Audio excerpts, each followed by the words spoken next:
a defendant in a matter of wrong pronunciation of names. So you will forgive me if I pronounce your name wrongly. Once I get down from this stage, you could whisper the correct pronunciation to me. For those of us who did English as a second language, English as a third language, and French as a non-option to learn, you know, I'm sure some of you had the nightmare of attending mathematics and French classes while you were in secondary school. So you will share the same experience with me as well when I pronounce your name wrongly. Please forgive me in advance. At this point, I want to recognize the representative of the Governor of the Central Bank of Nigeria, Mr. Jimo Musa Itopa. He's the Director of Payment Systems Management Department of the Central Bank of Nigeria. If he's here, please stand up for recognition, but I understand this on his way. But there are members of staff from the Central Bank of Nigeria. Just give us a wave in the hand and we can give you a round of applause. Central Bank? They just stepped out. Okay. Perhaps they understand why, after swapping the currency and we went through that, they wouldn't want us. Well, it's part of the things. We've learned our lessons. Also, permit me to recognize the presence of the Chief Executive Officer of 9 Mobile, Mr. Beshel. Please, a round of applause for him. The President of FinTech Association of Nigeria, FinTech NGR, Mr. Adebayo. We have the partner at Ilex, Tiwalola Osazua. He's unavoidably absent, but we can still give him a round of applause because we have also the audience who are watching us via Zoom and other virtual platforms. Mr. Tony Izua, the President of the Association of Telecommunications Companies of Nigeria, ATCOM.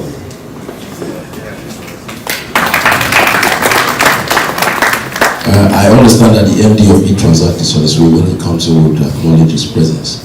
I also want to recognize a strategic partner and also a very good friend of mine, the Managing Director, CEO of PAMPay, Mr. Chika Mosu. I'm sure he's been seeing the skits about PAMPay on TikTok.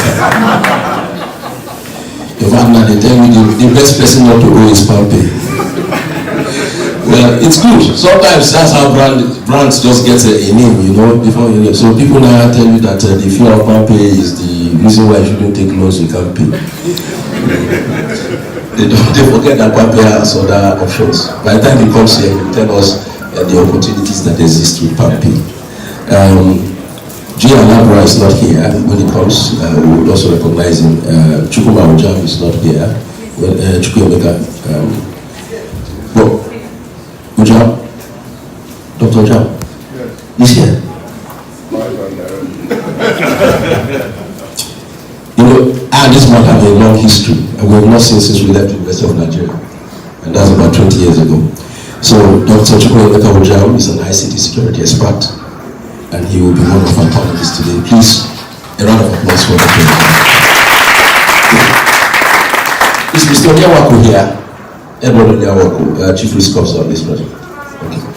Permit me also to recognize some other stakeholders here. The editor of Vanguard newspaper, Mr. Eze Alaba, is here too.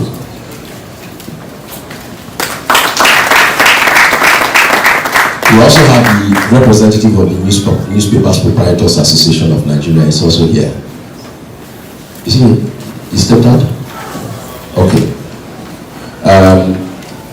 My number one supporter, and anytime, any day, I would also support her, the African Jollof, and my very good friend, the head of public relations, 9 Mobile, Chinese Amamfo. Please stand up for recognition.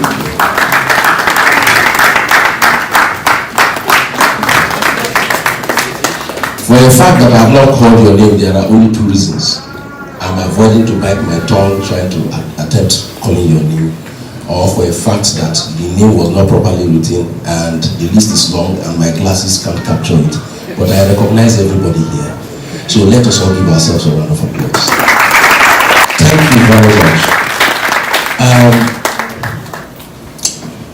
In pidgin language, the Waruma says because the goat has a lot of journey to make, that's why he asked God to give him a shoe from heaven.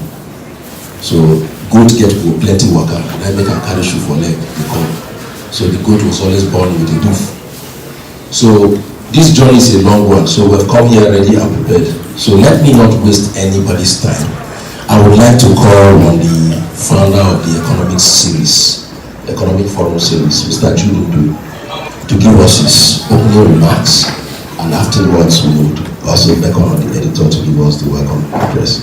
Ladies and gentlemen, Mr. Jude, he's down to earth from his height. You can understand, right? So he's going to be very down to earth when he comes to speak to us. A round of applause for Mr. Jude.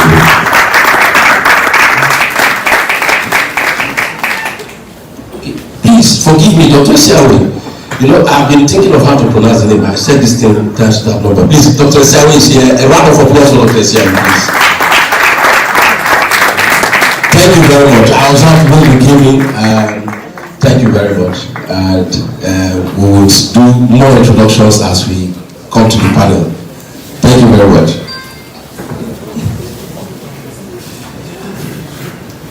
Yeah, good morning, everyone. My name is Jude Undu. I'm the founder CEO of the Economic Forum Series, and it's a pleasure to have everyone here today join us for this FinTech, CyberSecurity and Fraud Summit 2023. Basically, the idea of hosting this summit, given what has been happening within the FinTech space, particularly with regards cybersecurity. Case in point, the issue of the MTN's hacking was what actually triggered this. And for us, we thought this was a better time to bring stakeholders together and really discuss this issue with regards cybersecurity within the FinTech ecosystem. This event is a hybrid event. Participants will be joining us online across Vanguard virtual platforms, across Facebook, Twitter, YouTube, and LinkedIn. The Economic Forum Series, in partnership with Vanguard Newspapers, has maintained its leading role as a strategic media platform for top leadership conversations on critical issues affecting growth and change across different industry segments and economic sectors. Like I earlier said, our strategic focus for today is on the challenges, the threats and the trends, including the solutions. We are here to discuss all this with regards the general financial situation. Again, it's a global issue, but for us, we're bringing it home to see how we can find solutions to what we're experiencing here. There will be 2 panel sessions after each presentations from distinguished speakers. There will be 2 panel sessions for this morning and the afternoon session. And what we expect is that key thematic areas with regards what we have highlighted within the strategic theme and the sub-theme will be discussed. There will be a Q&A session where the audience will have the opportunity of asking questions from the panelists. And again, from the wealth of experience of our speakers and our panelists, what we expect is that certain things will be discussed and we would really get to find solutions to the issues of cyber attacks. There are a lot of great minds in this room. I mean, for us to have this quality of speakers and the panelists available for us, it's a great motivation, and we are hoping that anytime we extend this invitation to you, you will oblige us. We look forward to a wonderful celebration. We look forward to an experiential summit. Thank you very much.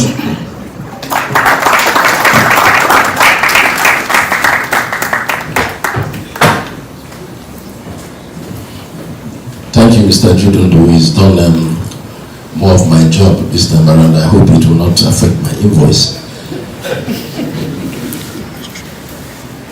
You know, the FinTech space is a very unique one. And in the last 3 years, particularly from the post-COVID era, you would also attest to the fact that we've changed the way of doing things. It's no longer business as usual, but business unusual. And with that, the fintech space has done enormously well in terms of attracting different kinds of investments. Aside investments, it also comes with its challenge. How vulnerable can we be? The same thing with the cyberspace. How vulnerable can we be? I know of a telco that set up a mobile money bank, and within weeks, some young chaps paid a courtesy visit by pulling out billions of naira. These are some of the challenges you will see over time. And when the central bank introduced the Naira swap or Naira redesign policy, whatever name we gave to it, you know, as somebody said, if you have seen Buhari in 7 years and complained, CBN just did a test run with us for only a month, and all of us can attest to the fact that the impact of CBN in 1 month is more than the impact of Buhari's administration in 7 years. So we would also, they are here now, they are finally here. And the representative of the central bank governor, Mr. Jimo Topa, is here. Please a round of applause for him. If you have any pertinent issue concerning this topic, FinTech, cybersecurity, keep your questions to the issues we are going to discuss today. Don't take us into other issues that are of no consequence or relevance to this theme of the program. It's an advice, because I've been mandated by the organizers to cut you off if you decide to deviate. So it is appropriate that we focus on why we are here and deal with the issues appropriately. So, ladies and gentlemen, CBN is here, fintechs are here, telcos are here, stakeholders and consumers of those products were also here. And for our audience online, we want to say thank you very much for your patience. You've been online since 8 a.m. waiting to log in. We thank you and we appreciate you as well. Ladies and gentlemen, you know, a program will be complete without having opening speech, opening remarks, welcome address. I don't know where the address is, but I know this is Civic Center. But the head editor of the paper has an address he wants to give, other than Civic Center or Zuba, by the way. So please make welcome the editor of Vanguard newspaper, who is representing the general manager of Vanguard newspaper, Mr. Adefaye, is in person of Mr. Ezi Anaba. Please a round of applause for him.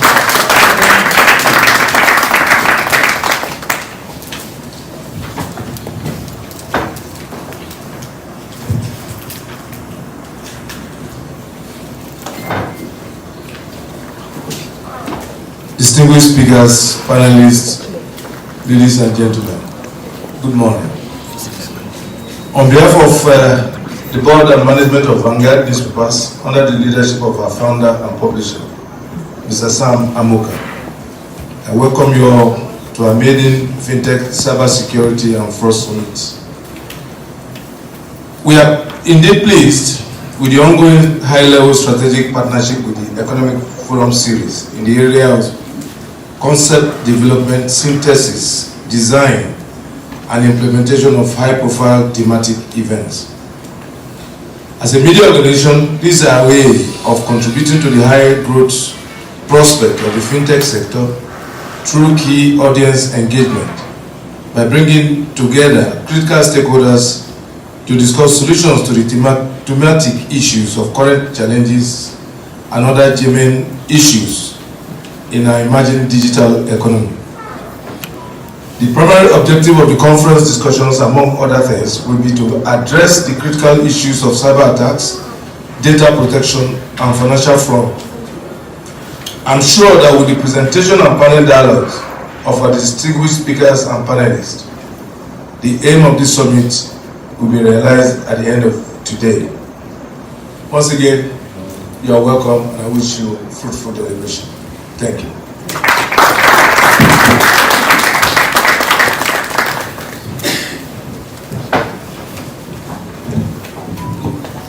That was the welcome address by Mr. Adefaye, ably represented by the editor of Vanguard, Mr. Ezianaba. We will go to the business of the day. Please, part of the etiquette for this program is either mute your phone and put it on silent.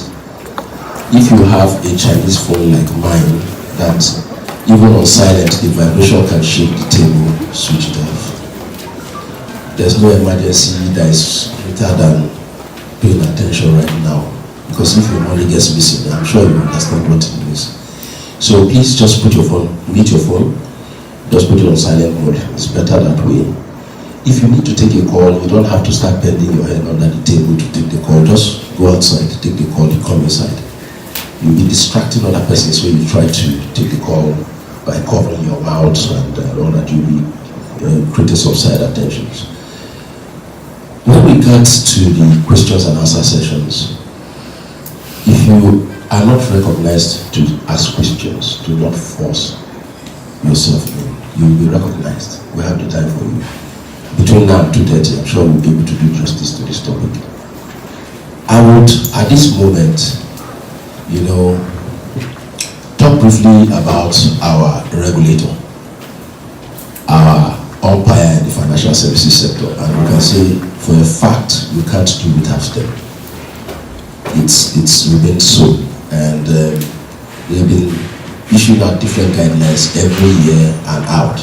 They've done guidelines, they've issued guidelines on FinTech space, they've issued guidelines on CyberSecurity.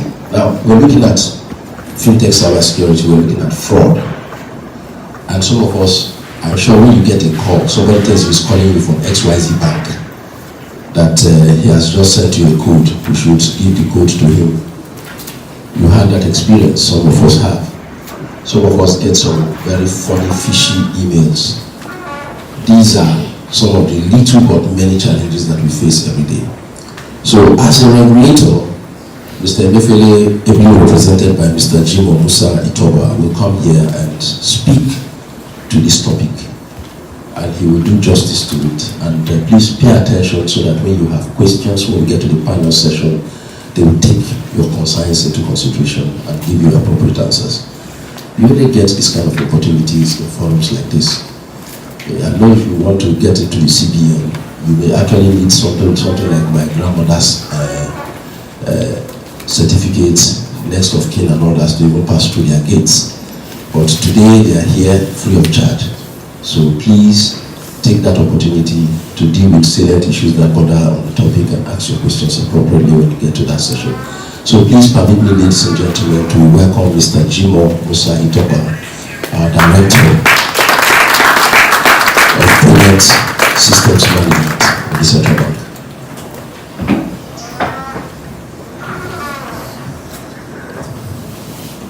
Good morning, ladies and gentlemen. I think the MC talks a lot. He talks a lot. You don't need your birth certificates or any credential to enter CBN. CBN is a public office. So any one of you wants to pay courtesy to CBN, just come.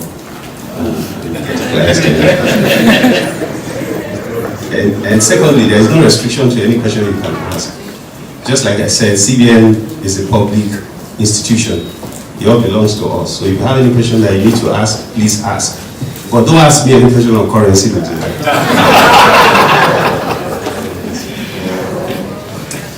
Okay, due respect to the protocol already established, I'm here to deliver the speech of the Governor of the Central Bank of Nigeria, Mr. Godwin Emefiele. It is my honor to stand before you today to discuss a critical topic on a rapid evolving financial landscape, the role of cybersecurity in the evolving FinTech regulatory digital economy that is organized by the Vanguard newspaper. The need for robust cybersecurity measure has become paramount as the financial industry continues to embrace technological advancement and digital transformation. I would like to use this opportunity to shed light on the challenges and opportunities presented by the evolving FinTech digital economy, and also highlight the crucial role that cybersecurity plays in ensuring the integrity, safety, and trustworthiness of our financial systems. The financial landscape has transformed significantly over the past decades, with financial technology companies called FinTech emerging as disruptive forces that have revolutionized traditional financial services. FinTech encompasses many innovative technologies, including blockchain, artificial intelligence, big data, cloud computing, and mobile applications, transforming how financial transactions are conducted, processed, and managed. These technologies have brought about significant efficiency, cost savings, and expanded access to financial services, making them increasingly popular among our customers and businesses. And of course, this helps us to deepen our financial inclusion objective. However, there are many new challenges that this development has brought to the table.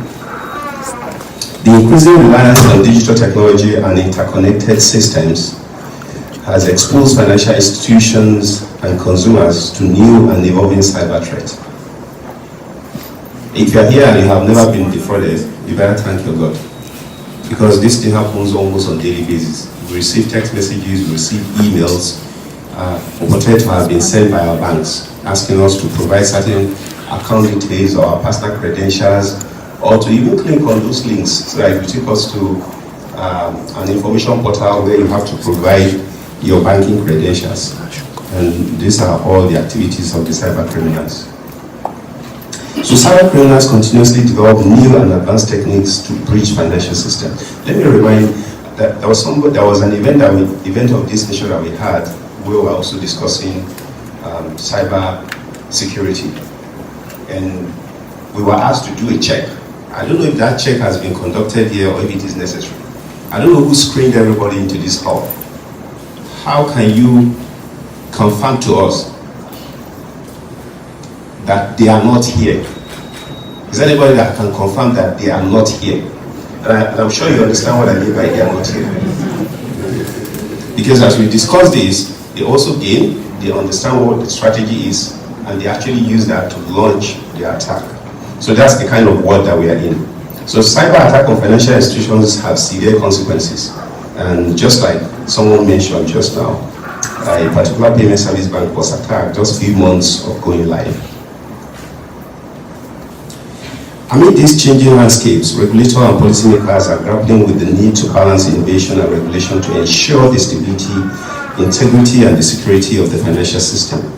Therefore, regulatory framework and guidelines are being updated to keep pace with the rapidly evolving fintech landscape. Cybersecurity has emerged as a critical component of this regulatory system, increasing emphasis on the need for robust cybersecurity measures to protect financial systems, data operator, and even the consumers. So fintech companies are being held to high cybersecurity standards. It's very mandatory, that we keep the perimeter of our financial and payment system infrastructure well protected.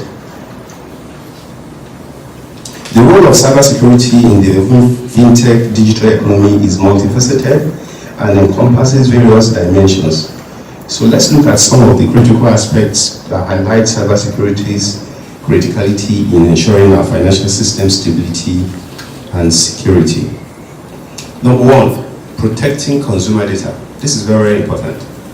Our data is very crucial, and I'm grateful enough that NIDA had rolled out regulations around privacy and protection of our data. So fintech companies have handled vast amount of sensitive data.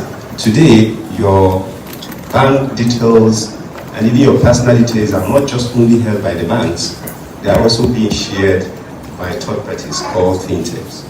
And this is actually being strengthened by the regulation on open banking, which allows them to have access to your permissioned data. Cybersecurity measures such as encryption, multi-factor authentication, access control, and threat monitoring play a crucial role in safeguarding customer data from unauthorized access, breaches, and identity theft. Additionally, robust incident response plan and customer notification procedure are critical to mitigating the impact of data breaches and ensuring timely and transparent communication with customers. Second, safeguarding financial transactions. Every single financial transaction that is conducted within the payment or banking infrastructure has to be safeguarded. Otherwise, when they are stolen, they'll be used to defraud us. With the increasing use of digital payment method, mobile wallet, and online banking, securing financial transactions have become a top priority. Cybersecurity measures such as payment gateway, fraud detection algorithm, transaction monitoring, and real-time alerts are critical in detecting and preventing fraudulent transactions and also the unauthorized ones. Technology such as blockchain can provide enhanced security and transparency in financial transactions, making them a promising tool in the fight against financial fraud. Third, we need to ensure business continuity. We need to ensure that when our systems are attacked or when they become unavailable or when the services are denied, we find a way of coming back, to present our systems to our customers. So continuity of our business is very, very crucial, and therefore the plan to safeguard our businesses and put proper recovery procedures is very, very important. Fourth, enforcing compliance.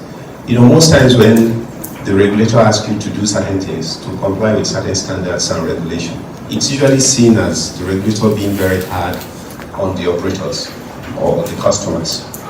But the fact is that we do this thing basically to protect you.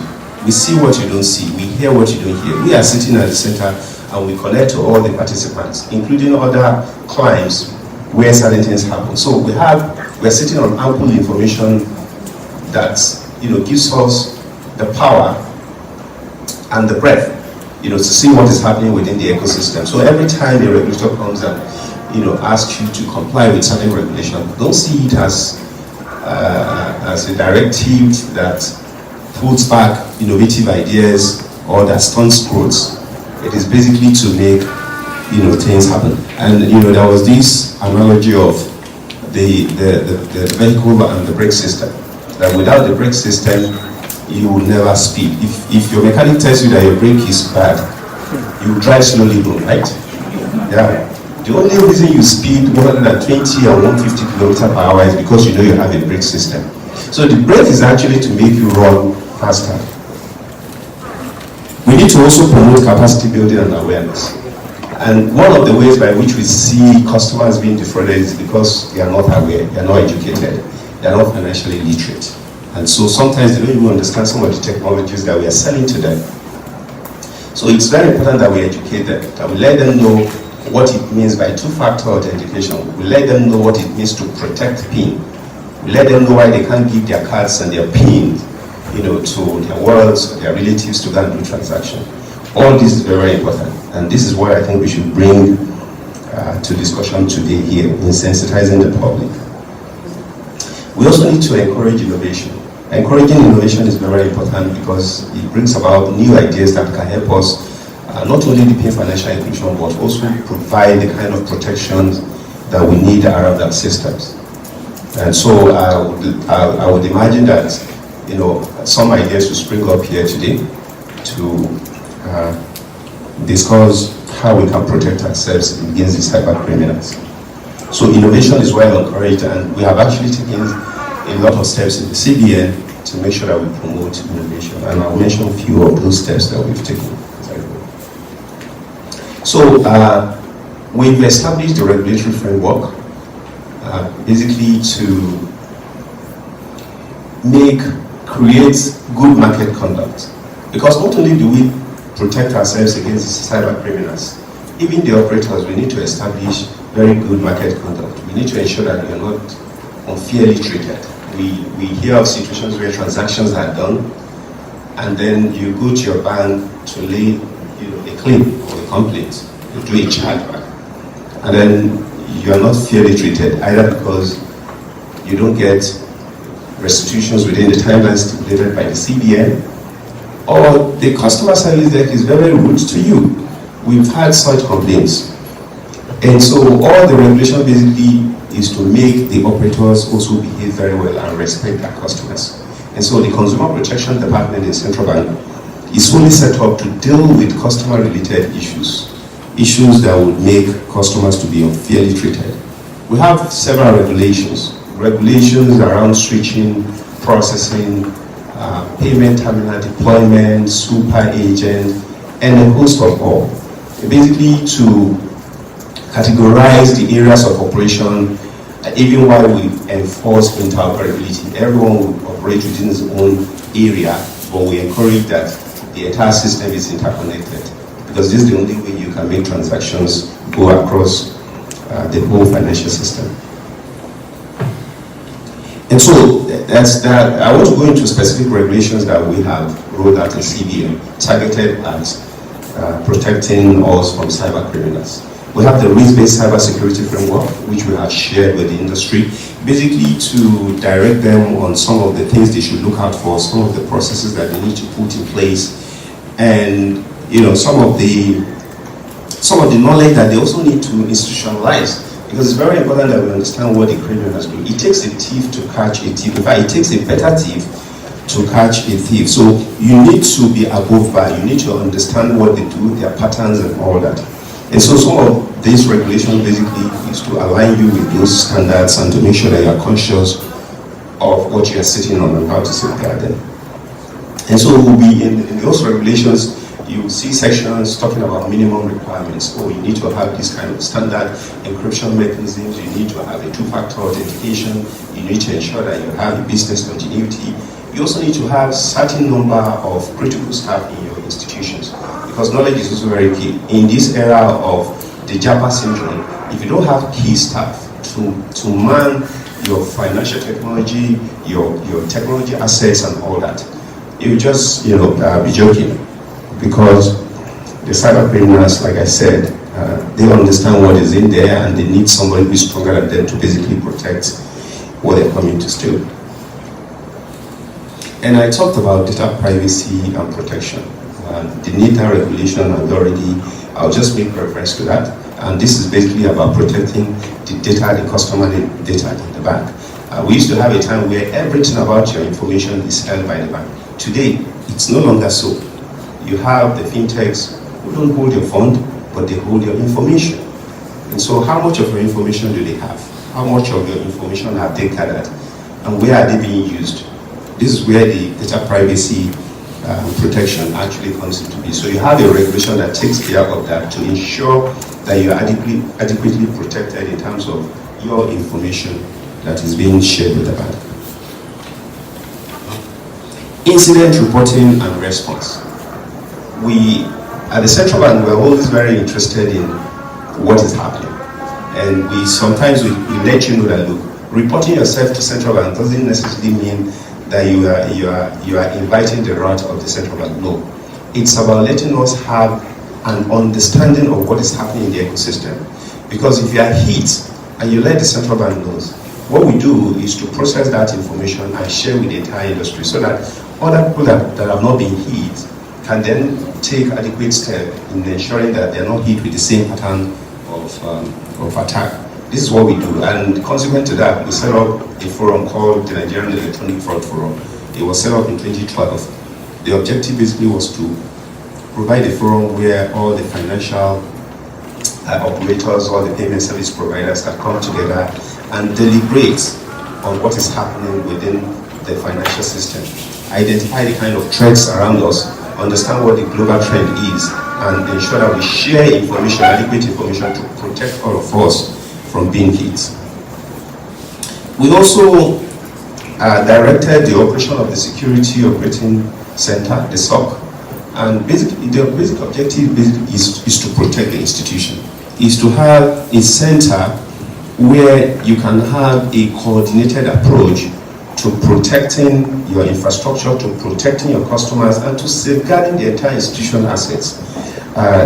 All banks are mandated to set up a SOC. So these are some of the regulatory steps that we have taken that we ensure that everybody complies to. As basic as access control and privilege management is concerned, it's also very crucial. Who enters this room? I asked just now, who enters this room? How did we screen people? What do we know about people that are here? Are some people here to eavesdrop on what we are discussing and to understand the new techniques and the approach that is being shared today, so that they will go and double up, and before you launch your own process, they already have something that can use to weaken it. So having access to institutions, having access to your data center, having access to confidential information within your enterprise is very important. We should lay certain privileges and levels and controls in terms of who can have access. Not everybody that works in data center should have access to the database. Not everybody in IT department should have access to critical IT infrastructure or facilities. You need to layer the access and control based on privileges and responsibilities. I used to work in a payment company where we prepare card data, the information that will go into your debit card, your so-called ATM card. You have to prepare it. When you prepare it, then you send it to the person, and then the person will now produce the card.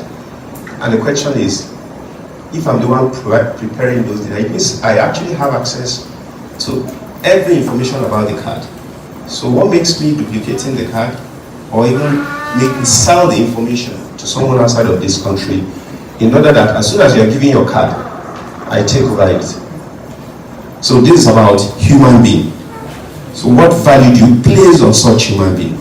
How do you protect such human being from temptation? And this brings to bear the discussion of staff motivation within our enterprises.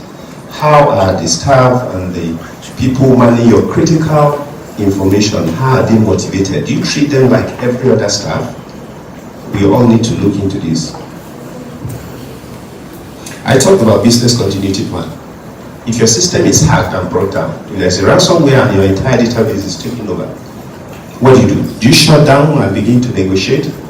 Or you can be bold enough and say, take on another server, restore my data, and let me continue operation. Or there's a force majeure.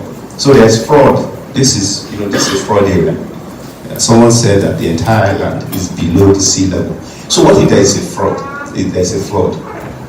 If what happens on BI today and all the banks have to leave here, can you fail over your process to another location outside of the island? I'm happy that most institutions today do what is called cloud computing, in which case the physical storages and servers are not even here in order. But it's very important that we have a fail-safe system, so that when those systems are attacked, we can always continue to operate immediately. It's very important, because we run a system that is not 24/7. You can't tell the customer that your bank has shut down, and therefore he or she cannot go to the bank by 3 a.m. to go and withdraw money from the ATM or to do a funds transfer. All services are now 24/7. And lastly, it's about the third-party risk. When we set up our institutions in our various organizations, we bring entities that are not part and parcel of us. We outsource our services. How much trust do we have in these entities? How do we regulate them? How do we manage their intervention in our operation?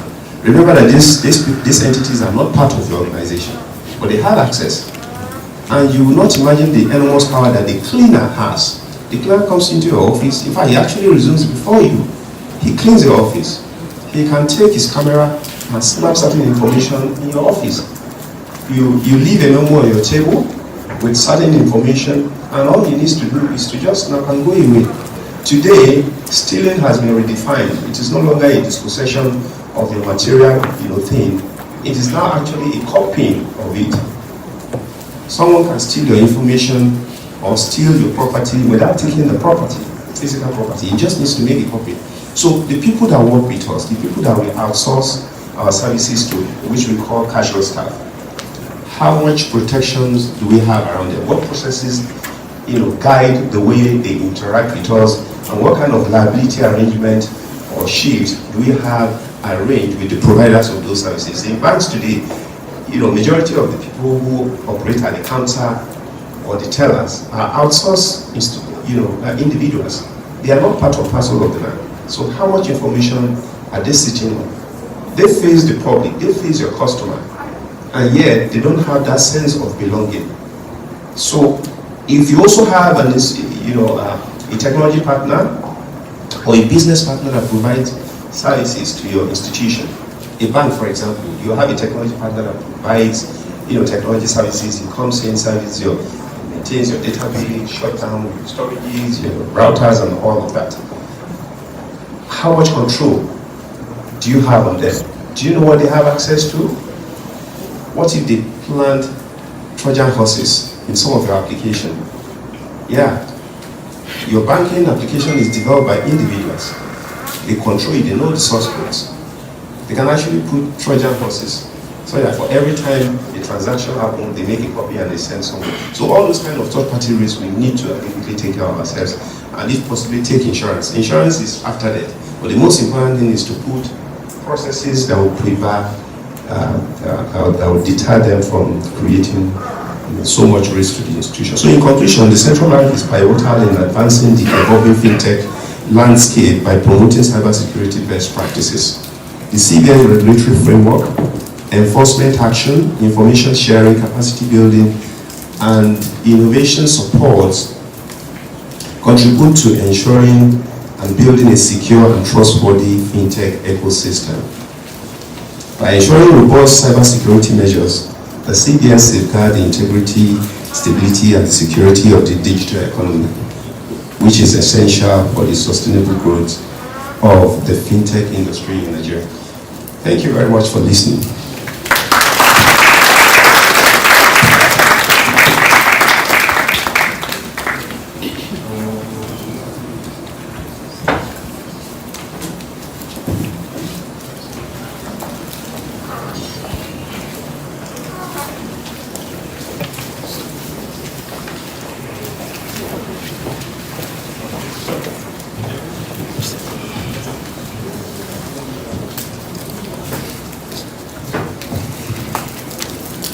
Thank you, Central Bank of Nigeria, for providing clarity to the issues here discussed.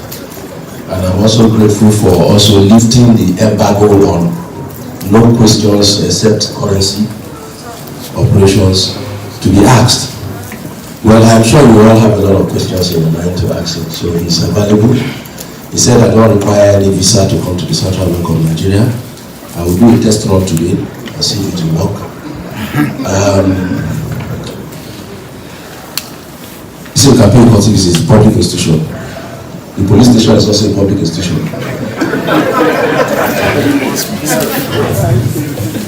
So, ladies and gentlemen, at this point, let us take the perspective of an operator, and they can tell you for certain they're also a market changer. If you recall, at the time, most of the telcos were licensed. Some of them told us we can't do per second. And someone came in and changed it to per second. And then some of us were told that you had to be an adult to have a phone and a line.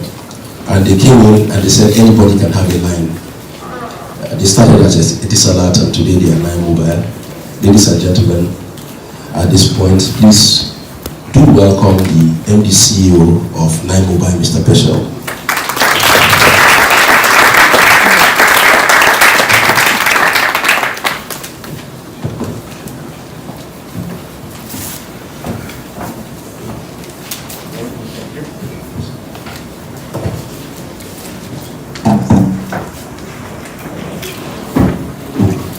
Old people need glasses.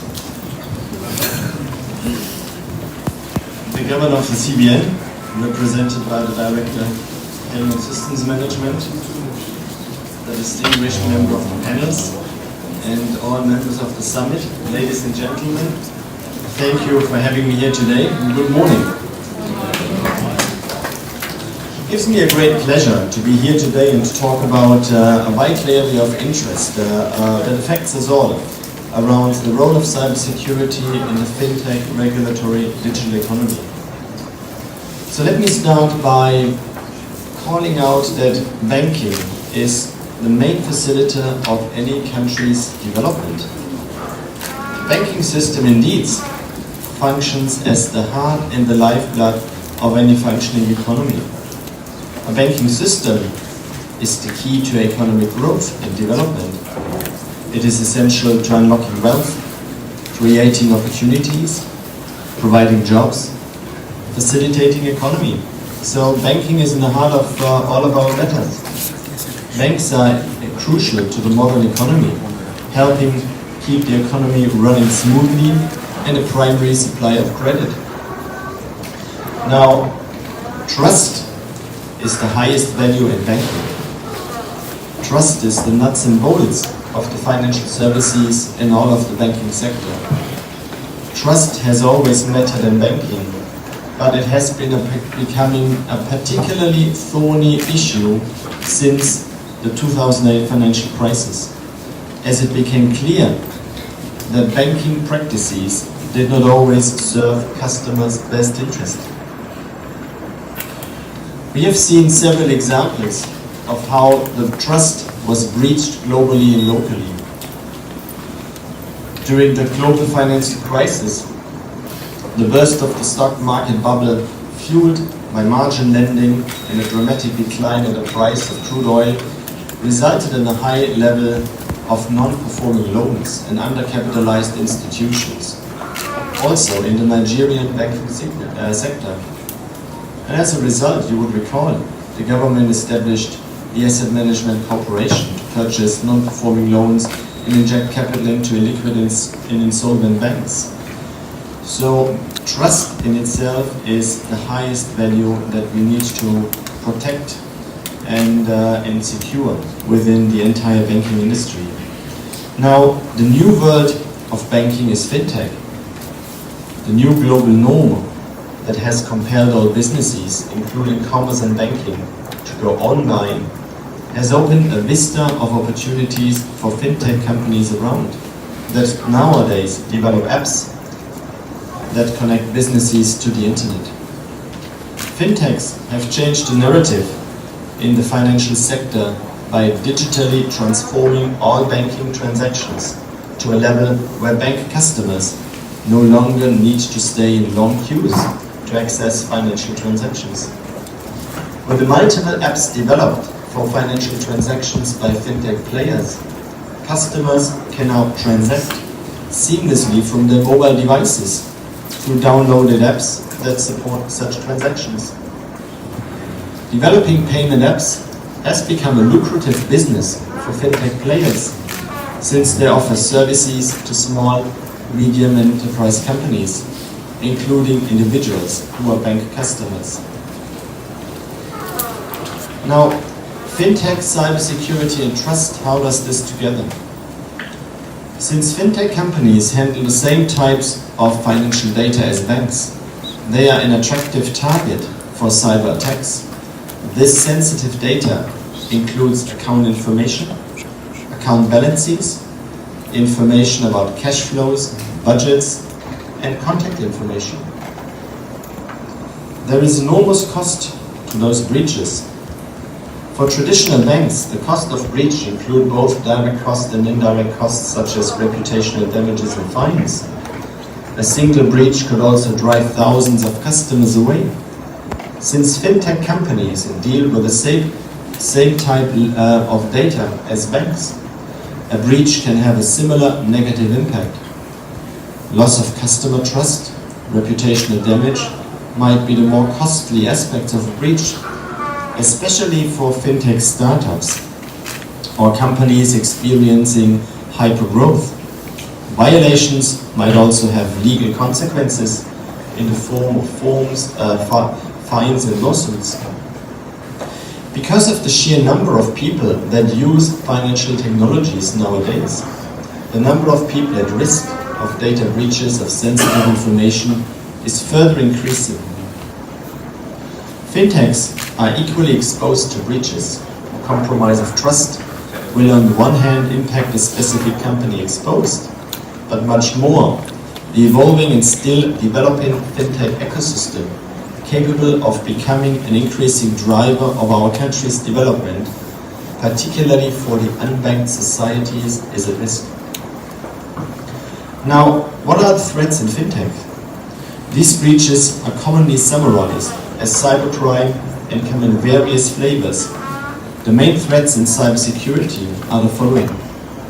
One, ransomware attacks, which compromise system and exfiltrate data. It will be required a layered security approach and solutions to help mitigate those dangers. Distributed denial of service attacks, where motivated hackers can disrupt access to services and hold businesses to ransom. To maintain a competitive environment, the availability and reliability of services are paramount, and we would have heard by the prior speaker around redundancy and reliability. Application breaches. To counter those, aggressive penetration testing and also ethical hacking exercises are able to expose potential vulnerabilities before hackers can find them. But last not least, money laundering.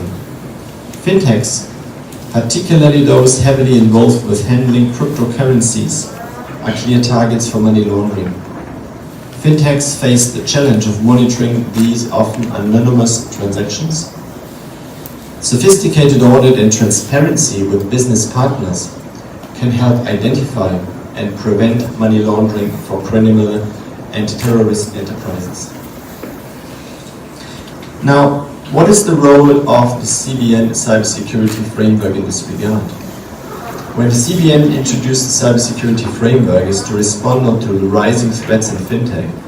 The multiple purposes of this guideline is to create a safe and more secure cyber environment that supports information system security and promotes the stability of the other financial institution subsector. It does contribute to the prevention and the combating of cybercrime in the subsector. It would promote the adoption and implementation of best practices and appropriate cybersecurity standards.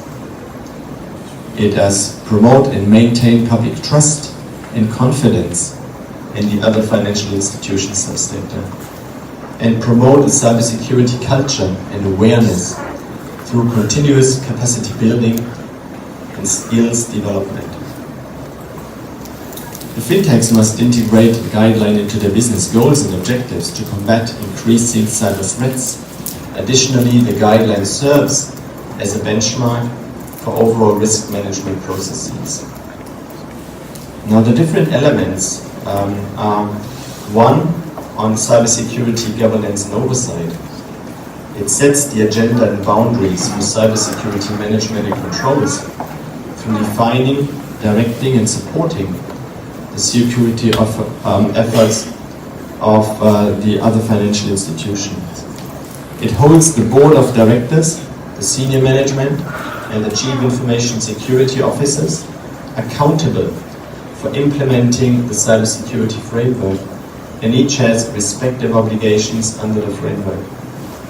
The senior management is responsible for implementing processes and procedures to protect customer data, transactions and systems, and creating a post-incident analysis framework to determine corrective actions in response to security incidents. It is also responsible for evaluating and managing any risks introduced by a third-party service provider.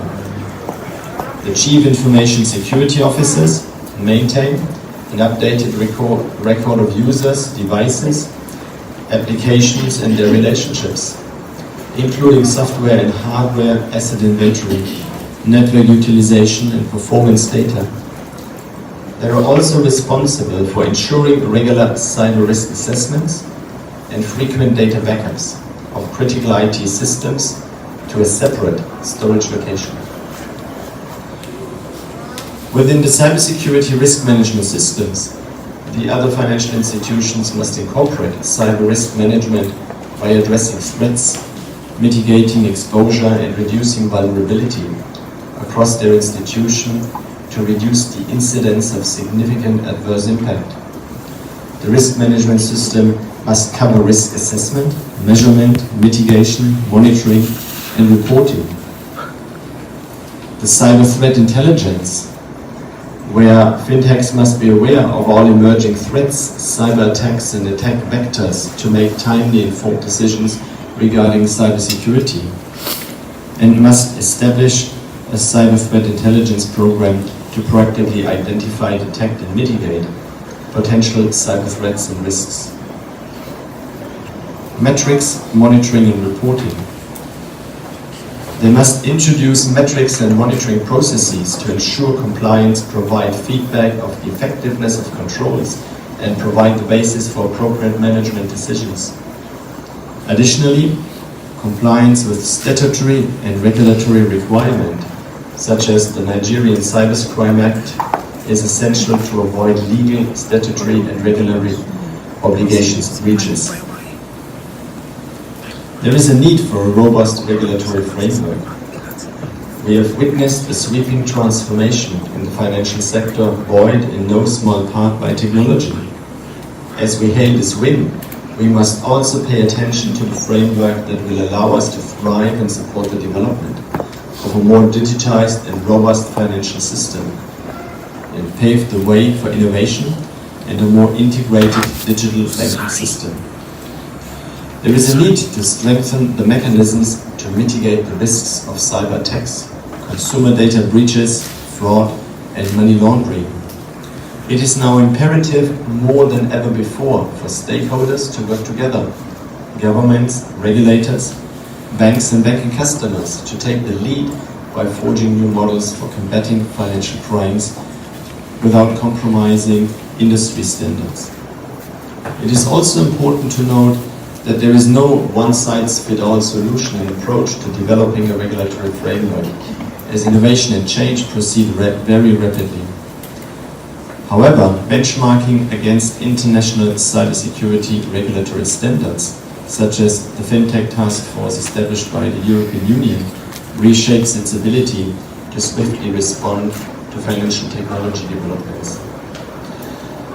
We are in an exciting phase of the FinTech journey. The industry is evolving and it has come to a point where we are now seeing a lot of global activities in the FinTech space.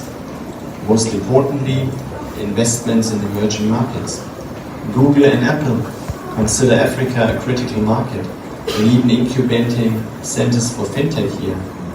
The fact that FinTech affects every industry and aspect of our life is one reason people should be interested in the sector, as it immensely adds value to how we do business and work. Ladies and gentlemen, on a final note, collaboration is the key. And on this, I do commend the Ministry of Communication and Digital Economy for its initiatives on cybersecurity. Also, worthy to note are the efforts of the National Information Technology Development Agency, the FinTech Association in Nigeria, the Information Security Society of Africa, the Nigeria Data Protection Bureau, amongst other organizations. I also commend the Economic Forum Series in Vanguard for collaborating and putting this summit together and making it a focus. Thank you very much for your kind attention, and I do hope this summit marks a watershed. Thank you.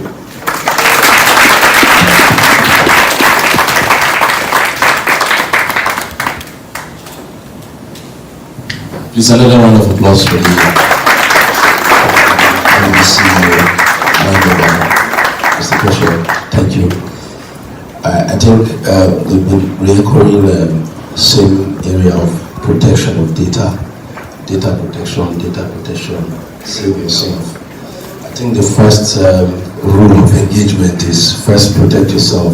Preservation is key in the FinTech space. We will move into panel discussions, and we're going to focus on the role of cybersecurity in the FinTech regulatory digital economy.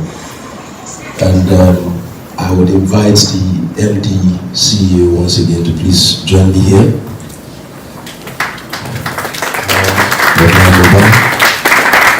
I would also call on Mr. Debajomo, please join us.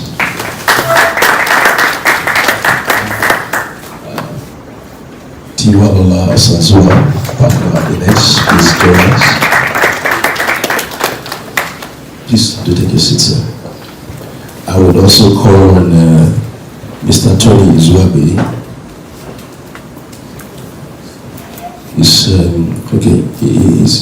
He's unavoidably absent. So in that regard, I'm just going to take the opportunity of inviting someone else to sit as a player in the industry. So, Dr. Siowe, I know that you are for the next panel, but I know you are also an expert in this field. So please join us.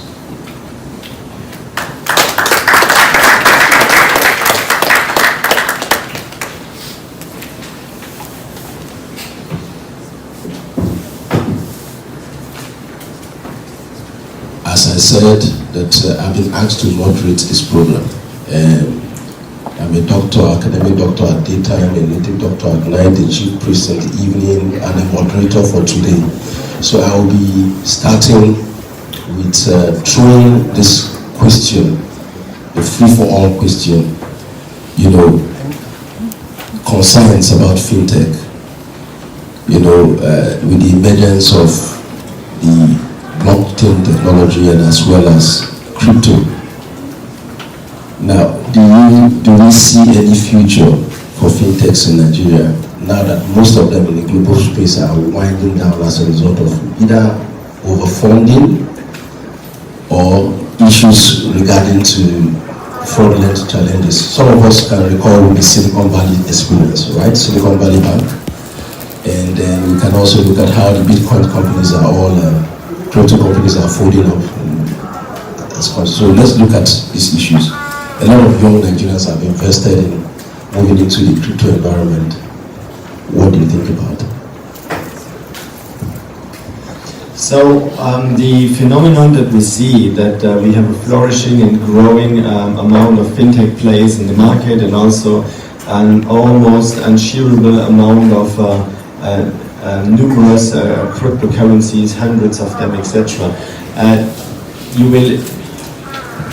This will inevitably further grow and become prominent, not necessarily in more cryptocurrencies coming onto the market and more fintech players. This might be rather the sign of the market still needs to find out what are the currencies and what are the fintech players that will be becoming and establish their role for the various areas into the market. But inevitably, cryptocurrencies will be becoming and will be getting their role to play in the market for certain transactions, for certain behaviors, and also, clearly, fintechs will be the new norm in the future. And I would rather guess that in future classical banks would be more and more transforming towards becoming more fintech than they are today. Okay, thank you very much for the question, and good morning, everyone. It's a real pleasure to be here, and for Vanguard for putting this together. I think there are two questions in one. I think one question is around how will fintechs survive a cybersecurity incident. The other question then is around fintech development in light of technology and current economic developments. That's the way I like to frame the two. So, if you look at banks, the reason why most banks fail historically is because of what they call NPLs, non-performing loans. So you will see the regulators will always look at non-performing loans and it's a result of many things. Non-performing loans don't come overnight. Yeah, they come as a result of a culmination of governance issues, so to speak. So a bank takes deposits from you, but then it goes away and lends those deposits. It doesn't create the money, it lends those deposits. So if people don't pay back, then that's the concept of the run on the bank.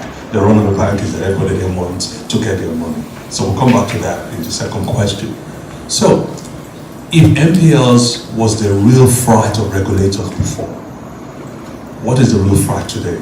It's actually cyber fraud. So you may not have heard about Bank of Bangladesh in 2016. Almost $1 trillion disappeared in seconds on the SWIFT network.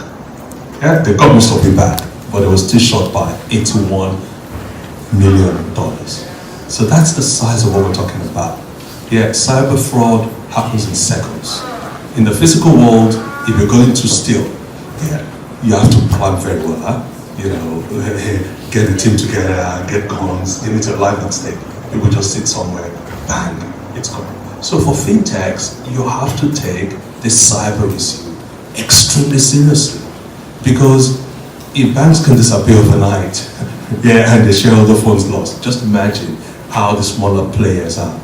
And there's a critical role for regulators because it's a balance. So banks have the deep pockets, they can put in a lot of governance, and this is not to say you have to be lighter, but you have to be smarter. So that means that those little things that has to be done, things like access control, things like making sure where you have patches, security patches, they're all up to date. You know, things like making sure that you're monitoring. All those basic checks must be done very, very carefully, because the threat is real. It's not a new threat, it's always been there. Yeah, so the thieves will always come for the weakest in the pack. On the second question, I think that's more around investment lineage and how you see things. The fundamental rule of, I would say, investment is don't invest in what you don't understand. So if you understand cryptos very well, good luck, go do it. If you don't understand it, don't put your money in it. And if you do, then follow the trend very, very carefully, so to speak, really. You will keep on having these kind of issues, Silicon Valley Bank, again, classic banking issue like I described earlier on, which then impacted a lot of organizations. I think people who provide real solutions will always win. So I don't think the valuation should worry anybody. What should worry you is, are you just following the pack? Because me too, everybody's doing payments, I want to do payments. Or are you really solving a really deep problem, which will always command a premium? So you can see those who command the premiums, when PayPal solved those problems, we solved them. It's now made e-commerce phenomenally easy, for everybody, and everybody's jumped on it. So I'll say, rather than fintech, use fintech in the broadest sense.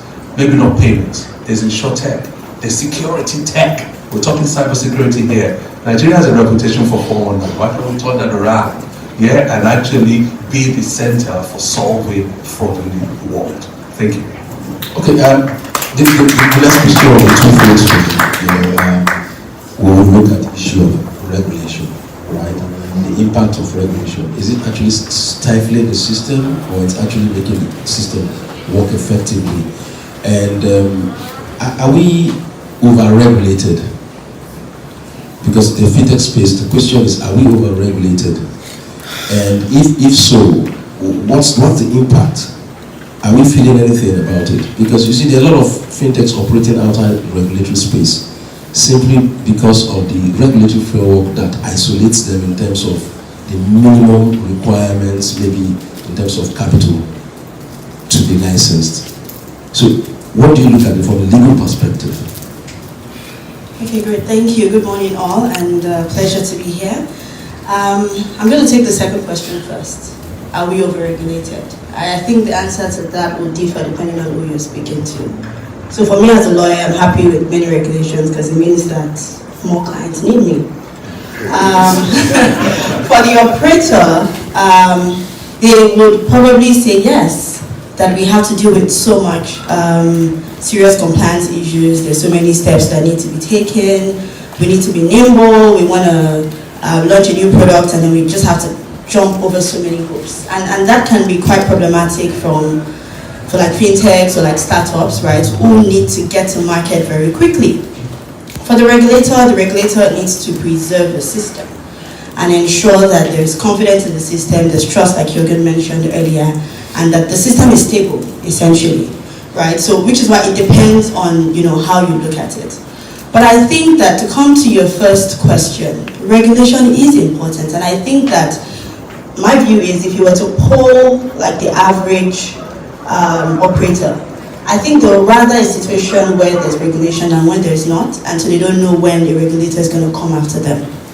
So for instance, there was some issue that happened in the investment space a while back that affected some operators in that space. There wasn't any regulation at the time, and then the SEC came up and said that no, essentially suspended the operations. But that kind of triggered, some regulation coming into play. And I had a conversation with the operator that was involved with that at the time, and for them it wasn't so much that they did not want regulation. They actually want regulation because it creates certainty.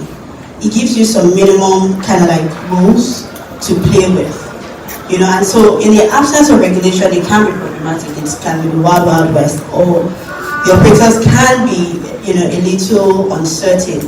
So you mentioned crypto earlier, and I think that is one area where, you have a number of players who are so uncertain about what to do because the space is so uncertain. Depending on which regulator you speak to, there's a different kind of body language. And you have operators who want to come to the market, who want to structure certain things. And it can be a headache for us as lawyers as well, because we're then trying to figure out how to navigate all of that. So I think regulation is important. Regulation, is there to set, kind of like give everyone an equal play field.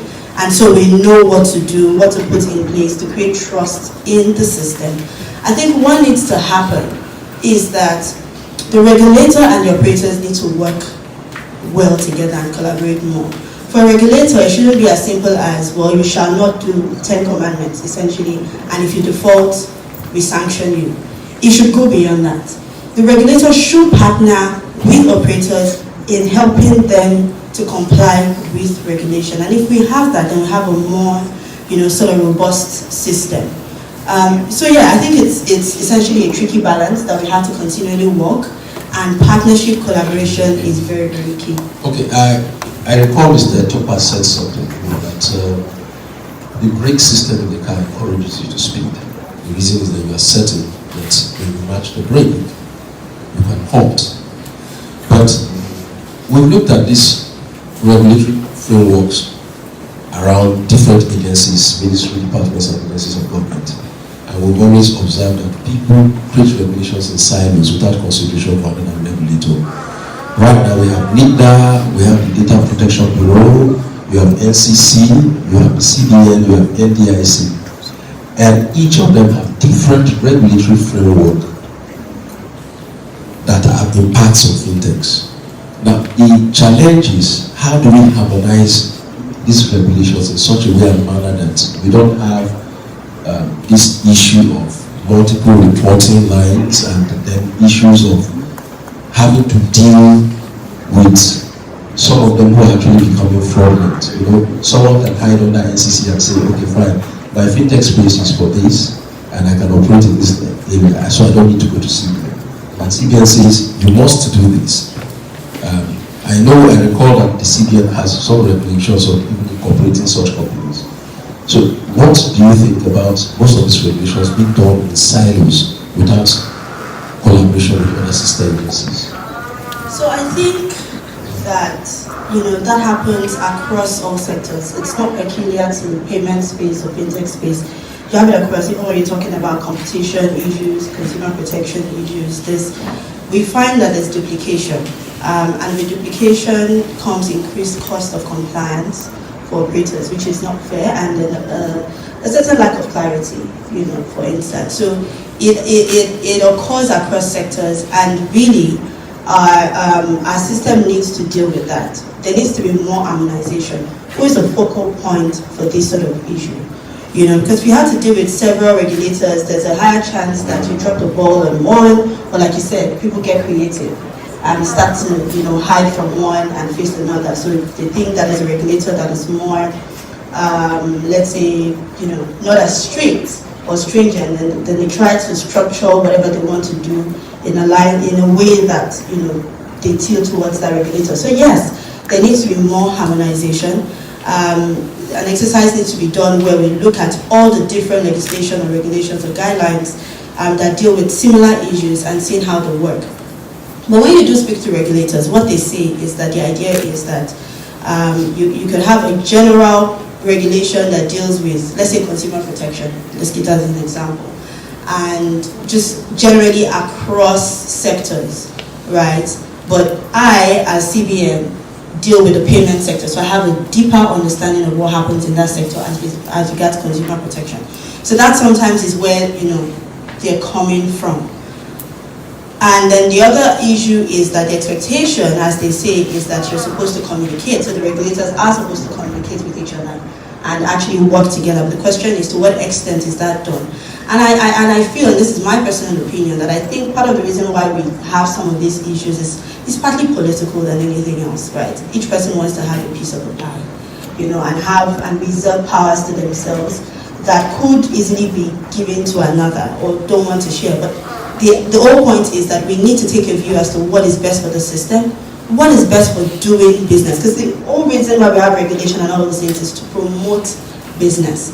So if in a bid to have a piece of the pie from a power point of view, we then place unnecessary or due burdens on operators, then, you know, we're not going to benefit anything. And that was the point I was going to make earlier about, you know, how regulation also, you know, impacts on doing business. Is that I think that regulation needs to take into consideration who the different players are. If you deal with like a big telco like Nine Mobile, or you're talking about traditional banks, they have more, you know, they probably have larger, not probably, they for sure have larger budgets that they can put into regulation and compliance. But you have fintechs, most fintechs are startups, and the concerns that they have is you have a governance or a risk framework for cybersecurity, for instance, that requires you, so at board level there's responsibility, there's a chief information, you know, security officer, then there's the head of IT that must be separate, and the CISO must not report to that. There's the risk, you know, the steering committee. There are all of these layers that are fantastic. But the question is, how easy is it going to be for a startup who's thinking about, you know, getting the product to market, getting funding and all this to put these things in place? And I think Adebayo mentioned a key point, which is that perhaps one approach is to think of yourself and what you can achieve and try to, you know, try to pay a lot of attention to the low-hanging fruits like access control and things like that. But I think the regulator too needs to take some consideration and think through, I don't have the answer, but think through how to better like balance the skills. Exactly to the point, I'm going to take it to the FinTech Association. Dr. Sewe, you know, these are challenges with those startup space. Now, startups within the FinTech space and ease of doing business. Can we just throw light about how these cybersecurity challenges would have impact on them? Some of them have been victims of fraud. I know even the bigger fintechs, some of them were victims. Last year, one of the fintechs, a big player in agent banking, lost over 800 million to just about 6 young boys. They were only able to recover 400. And these boys spent the money just within 2 weeks. Yeah. So it's amazing what they do. So, and there was nothing significant given to recover from the spending they did. So, as a FinTech, association for startups, what do you think are the measures your association will be putting in place to help some of them, you know, survive the thick and thin of this environment? All right, thank you very much, and good morning, ladies and gentlemen. Again, it's a pleasure to be here. I believe that most of us here, if not all of us, know that there are only two categories of companies. The first category is those that have been hacked. And they know, right? And then the second category is companies that they have already been hacked, but they are not aware. They don't know. So, A, they've been hacked. They know they're doing something about it. B, they have been hacked, but they are not aware. Because studies have shown that most of the time, it takes an average of about 200 days for organizations to know that they've been breached. An average of about 200, that's over 6 months. All right? And that time frame is actually increasing instead of being reduced. So if you come back to the fintechs, it's almost as if you read our minds. That was a discussion I was having with the president of the FinTech Association of Nigeria. Because I'm CyberSecurity president of Africa, Information Security Society of Africa, so I'm president. Mr. Adebajimo is president of the FinTech Association. But we work together because I'm also on the governing council of the FinTech Association. And we're sitting there and saying to ourselves, you know what? We should set up a platform for cybersecurity just for FinTechs.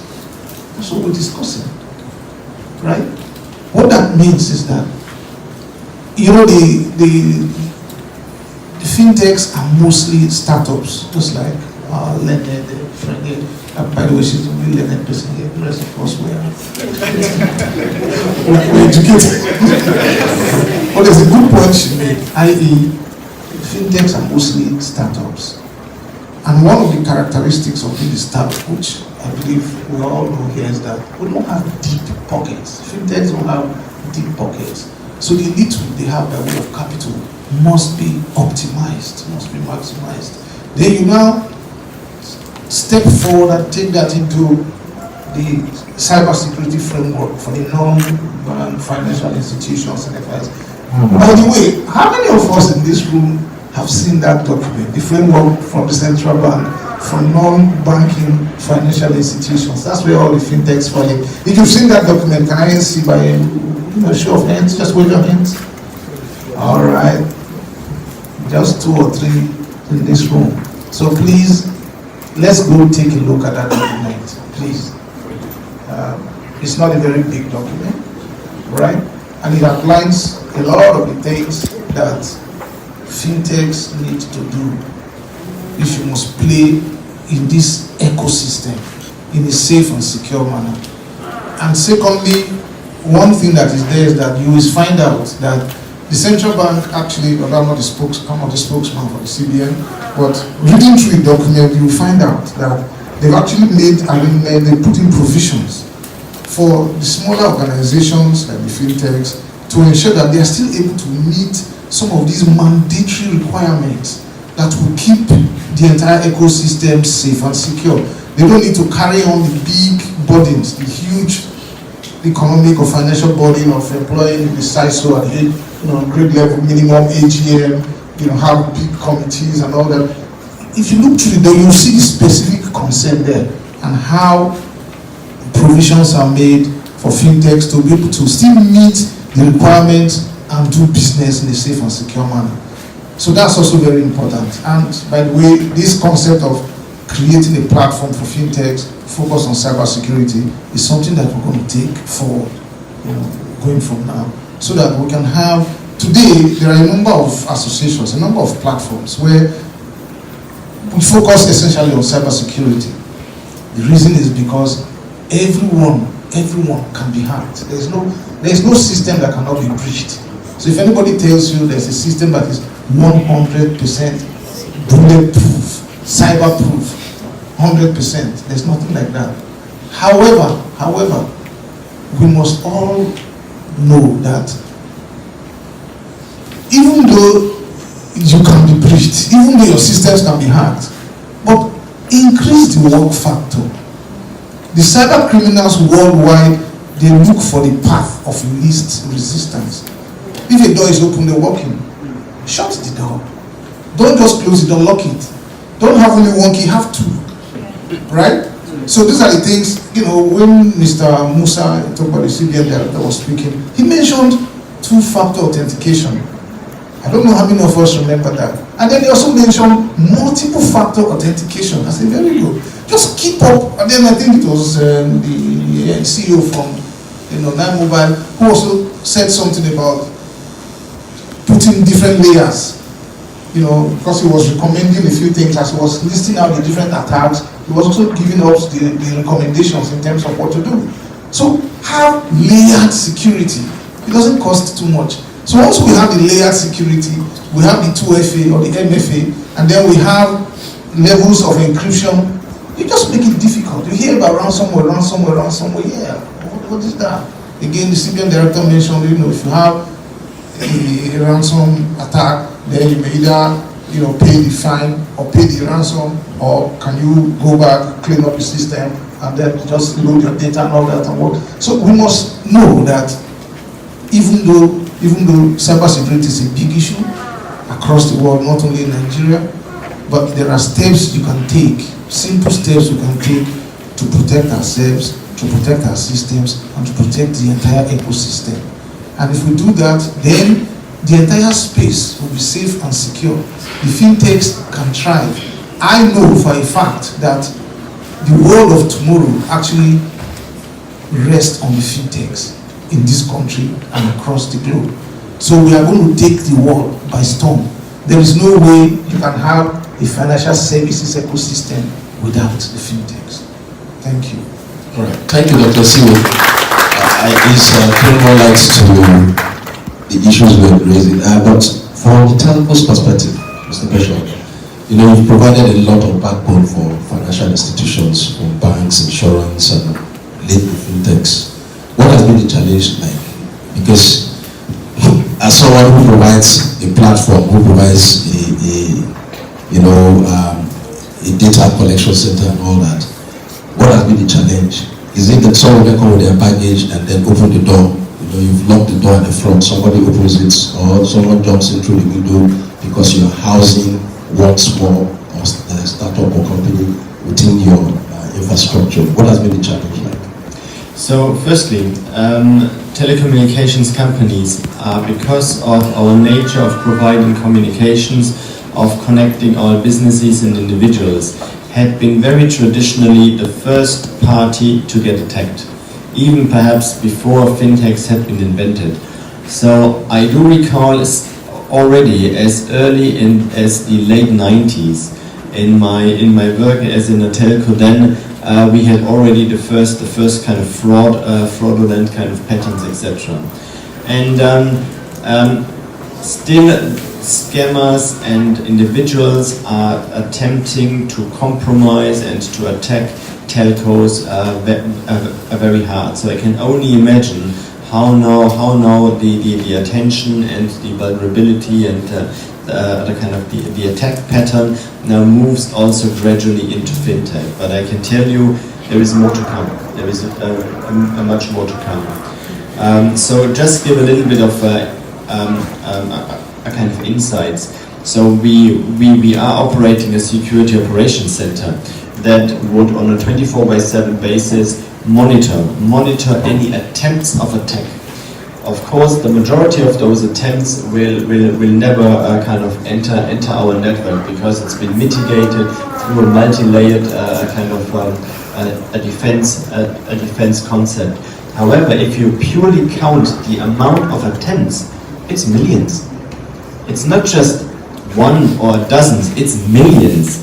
And we are not even the biggest operator on the planet.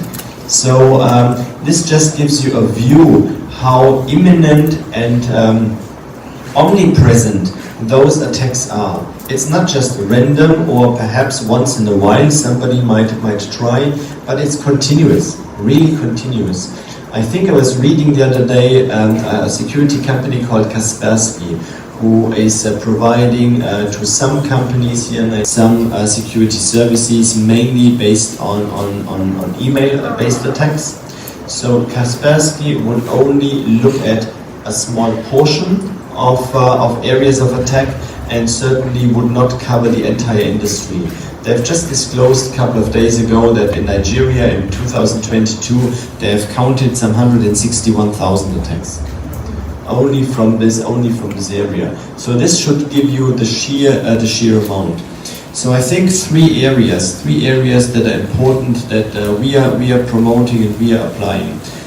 First dimension, this is the most intuitive one, are systems that help you counter and help you mitigate.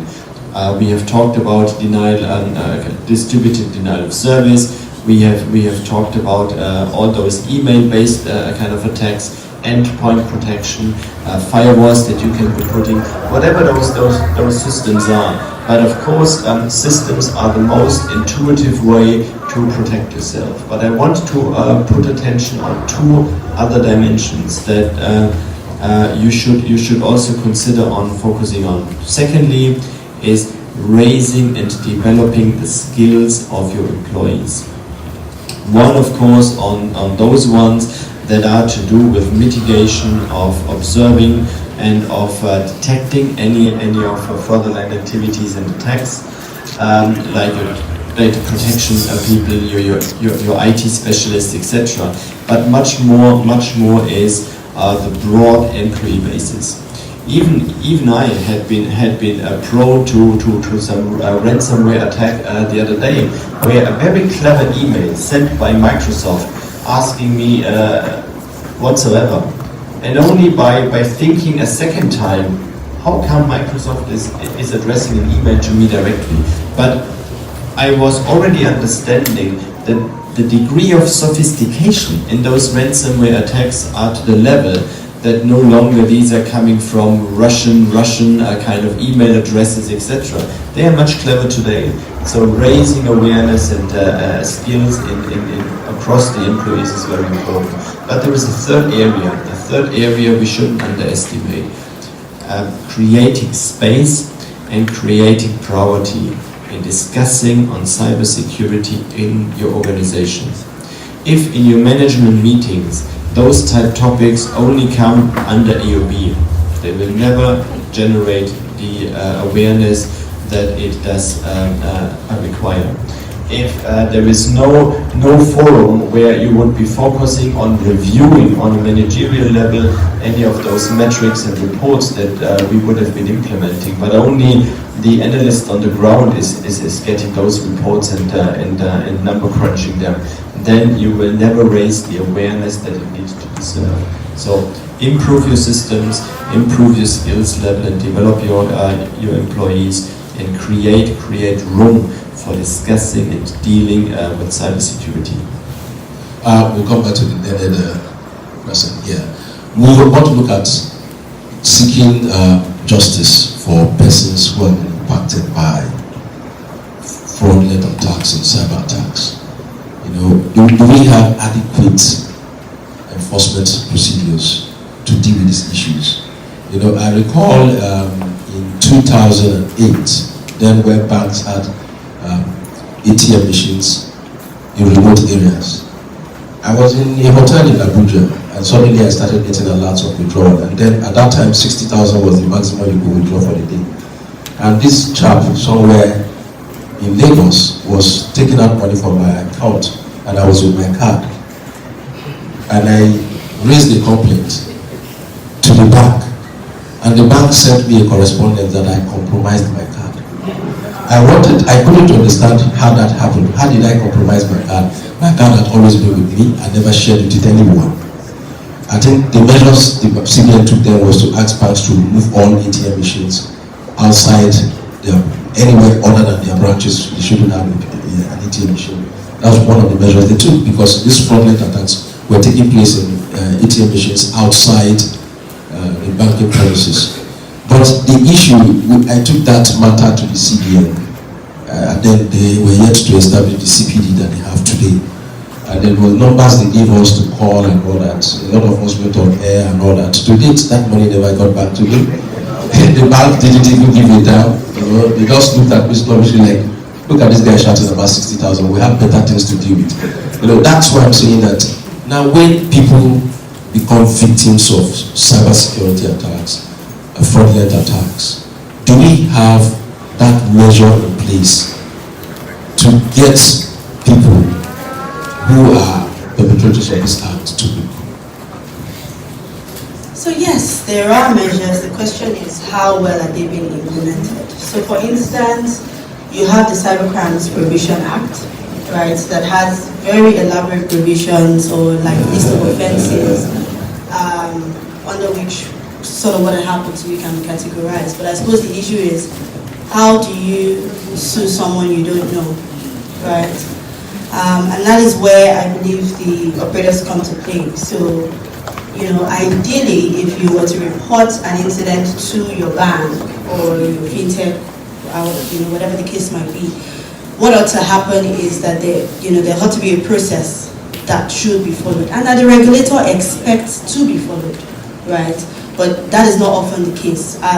This incident that you mentioned, we've had lots of it where the bank say you compromised yourself and you can't. Now, there will be cases where the customer themselves caused it, But there will also be countless number of cases where, it wasn't because the customer did anything. It could actually come from the bank itself. There are so many ways in which you could get cyber attack. So yes, the answer is really that the laws are there.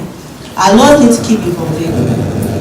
Cybercrimes Act is a 2015 act, but like we've all been saying, there's been so much evolution in the payment space that perhaps we need to take a look at that again and see if we have sufficient measures, sufficient penalties, and how to deal with those. I was glad, when Mr. Tokwa mentioned the Consumer Protection Desk, that ideally, if it functions as it should deal with these sort of issues where you and I can go escalate issues, the CBN can be aware of what is happening, and then get the banks to properly investigate issues that need to be investigated. And then when you get the culprits, then you use the law to go after them. So the laws are there. We just need to tighten our systems for implementation. And if I may, the point that you raised, that incident occurred maybe 2006, 7, 8. That was a long time ago. I believe some of us here, even though we're looking quite young, you might remember the days of marked stripe cards, right? Magnetic stripe cards. Are we familiar with those types of cards? Okay. Those were the kinds of cards we had at that time. They could be very easily compromised. You could be anywhere. You could be in this room right here. And by the way, the ATM could be right inside the bank. And the fraudster would be there in the bank, collecting the money, and you'll be receiving the alerts here. That was what we used to see. And then, one of the very key measures, very effective measures that the regulators put in place was to ensure that there was an upgrade of the card technology to chip and PIN. And so, once we did that, it helped to cut off that mark stripe vulnerability, and all that noise died significantly. Let me ask people that are in this room, let's keep this discussion a bit interactive. How many of us in the last 3 months, you were somewhere, either in your room, in a hotel, in a meeting room, in the office, etc., and transactions were being done on your account from an ATM, your money was going, you were receiving alerts, they were withdrawing money from your ATM in the last 3 months? No, I just want to see that in wave of hands, that's all. Okay? From the phone, not ATM. Oh, I'm asking a specific question. ATM. Your money was being withdrawn from an ATM and you are receiving the alerts and you were somewhere else. Anybody? There will be nobody. I know that. You know why? Because of the regulations. So anytime I hear, I don't want to get too much. Okay. I don't want to comment too much on are we over-regulated, because I don't think so, clearly. But that's a different ballgame. The regulators working with stakeholders. Can we give a round of applause to this important place? Because from where we sit, we monitor developments in cyberspace across Africa, across the world. We see the developments that are happening there. And we know what's happening in Nigeria. Every time we engage with those people, they are amazed. Marked stripe cards are not allowed for use in Nigeria. And that helped to cut off that level of fraud. And let me tell you, because of the way we are, Nigerians are very smart people. Give it to them. We are very smart, believe me. A customer will take his own card, give it to his cousin as he travel to Enugu. The customer is sitting in Abuja. Then that cousin will be withdrawing monies from his account. Then the customer in Abuja will call the bank. Oh, I'm sitting in Abuja. I'm seeing SMS messages on my account in Enugu. And I have my card with me here. I said, okay. Because that was in the days of Mark Stripe. And what did we do? Then I was in the bank. I was in charge of all of the controls, compliance, audit, everything. So I gave the instruction down. Any customer that calls, tell the customer to hold on. Whatever it is you're doing, leave it, go to the customer's office and stay with him immediately and ask for his card. And what did we find? A number of those customers did not have their cards. Meanwhile, the person using the card is somewhere in another location stealing money. And once we did that, again, that strand of frauds disappeared. So, but what are we saying? What we're saying is, in summary, the environment in Nigeria, the digital environment in Nigeria has benefited from the leapfrogging factor. We had very little or nothing in terms of technology infrastructure in the past. So Nigeria came in, so we leapfrogged onto the modern technology. We were able to upgrade, guided by the regulators, with the cooperation of all key stakeholders, and a lot of things have happened here in Nigeria that do not even happen in the developed environment. And that is where the fintechs have a good chance. For instance, if you are even in Europe and a few of those countries, there are many things I would take for granted here in Nigeria. People that travel, especially the young ones, the millennials, Gen Zs, they are now amazed that, oh, I can do this in Nigeria back home easily. Oh, I can do that in Nigeria back home because of the power of the fintech that we have here. So please, let's continue with the high rate of innovation. Let's continue to seek to solve problems, but let's do it in a safe and secure manner. Thank you very much, sir. So we will take 4 questions. Please do not thank them for their comments. Do not make an observation. Do not make a comment, just ask a question. If your question exceeds 10 seconds, I will cut you off. Please, ask just one question. We'll take 4 questions. Just indicate by raising up your hand. 1. The lady is number 2. The man with the cap is number 3. And the other lady is number 4. So there's a gender balance. Yeah? No, we will take questions. You can't ask questions. Take questions. Go ahead, sir. Yes, good morning, everyone. Just a few weeks ago, my daughter's phone was stolen, and within an hour, they cleared all the money in that particular account. She went to the bank gave her some excuses and told her, just like INEC would say, go to court. He said, go to the police. And I'm a lawyer. When she said that, they said I should go to the police. I said, don't worry, how much is the money? I give her the money.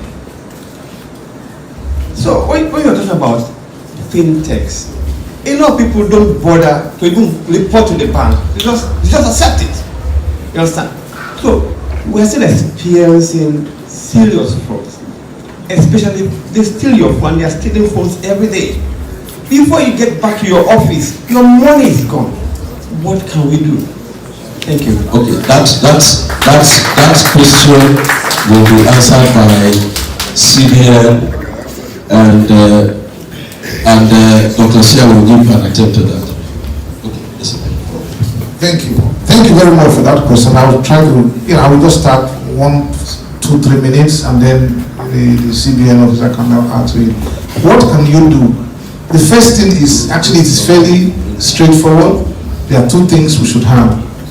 Number 1, every phone must have a lock, password it. That's what I was saying. Everybody can be hacked. There is no system that cannot be hacked. Password your, hello, can we calm down a bit, please? Make sure that your phone, for the feelers, what they are telling you is that those. hold on. Go ahead. He has accepted what you want to say. Hello, hold on. I said 2 things. Number 1, make sure that your phone has a lock. Number 2, make sure that the SIM card in your phone has a lock. So you have 2 locks. The phone lock. Hello. A lot of us are so excited. So you have 2 locks on the phone. First one is the phone itself, and the second one is the SIM. So if anybody steals your phone, they can't access the phone. A lot of these common criminals, they remove the SIM card and put it on another phone, and then power it up, and they access your messages and so forth. However, if you have a simple SIM lock on it as well, they can't access the SIM.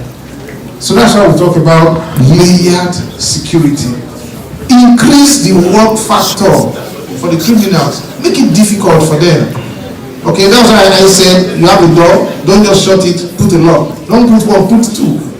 They will keep breaking and they don't have time, usually they don't have patience. They want to hit the money straight away. So, over the minute, I'll come to that, maybe Central Bank and talk about that. Now I want to ask a simple question again. I like making it interactive. How many of us here have two locks on their phones? One lock for the phone, one lock for the SIM. Can I see by wait for things? You see, many. So please, if you don't take anything away, again, let this be one of the things to take away. Two locks on your phone. One on the phone itself, another one for the SIM. Thank you. So let's hear from Central Bank and talk about the ability of the banks. Thank you. Doctor, I think you've answered it. The only thing is your answer focuses on let me put in the quote elites, because you assume that everybody has a smartphone, right? Some of the feature phones actually have this kind of protections around your device. The question of if a phone is stolen and money and all of a sudden transactions start happening, typically what we do, and I think most banks have actually been instructed to set up a fraud help desk. And what they have done today is that they have sent out USSD code through which you can immediately, deactivate your card if you lose your phone, because everybody's phone is tied to a number, and the number, is you carry that device all around. So once they take it from you, you probably don't have a phone immediately, but you can get another phone and just send the code to your bank. For those who don't have their app, there are USSD strings that you can actually use to do that. But how many people can also do that? How many people, because if you ask me, I don't know the USSD string for my bank to deactivate my card if it happens. I would then probably have to be asking, which string does my bank use? And so there are so many complications that nobody prepares for those eventualities. So the question is restitution. If they go to the bank should treat customers fairly. And this takes us to the grand finale of what we should do as a country. And I'm happy that Nine Mobile is here representing the telco. I received a text message from someone who said my ATM has been hacked and that I should, if I want my account, if I want to be able to use my ATM again, I should call a number. So there are two numbers provided. There's a number that sent the text message and there's a number I'm instructed to call. Question is, what do we do to those two numbers? Because that's the number of the fraudster. The sender and the number to be called. If you try and call them, you know that fraudsters. We need to get to a point where we have regulation. So the lawyer is there. We need to get to a point where all of us will have a regulation where when we get this kind of numbers, we blacklist it. Well, what I mean by blacklisting is not just by telco deactivating the number. We deactivate the number, trace the number to the banking system, deactivate the BVN, trace the number to the all security agents, any way that number is linked to, deactivate it. Once you make that person miserable, he will tell the story around and nobody will ever try it again. So we have to be bold enough. All of us have to be bold enough to do this. Because the fear is that when you put this kind of regulation, there are some group of people that will spring up and say, that will say you are violating somebody's right. And before you know it, they say it's too stringent for central bank. So it has to be a collaborative effort by all agencies to say we need to do a lockdown on all the criminals in this country. Thank you. Second question, number 2. Please, if your questions have been answered, just say just like as you said and say thank you. But, no, mine is not answered. Thank you very much. Good afternoon, everyone. My question is, 2 weeks ago, a friend of mine received a text message from fraudsters pretending to be the brother, and they asked her to send money that I need to do some transactions, and she sent money. Sorry. Now the issue is that the account number she was given had a deposit money bank name. behind it.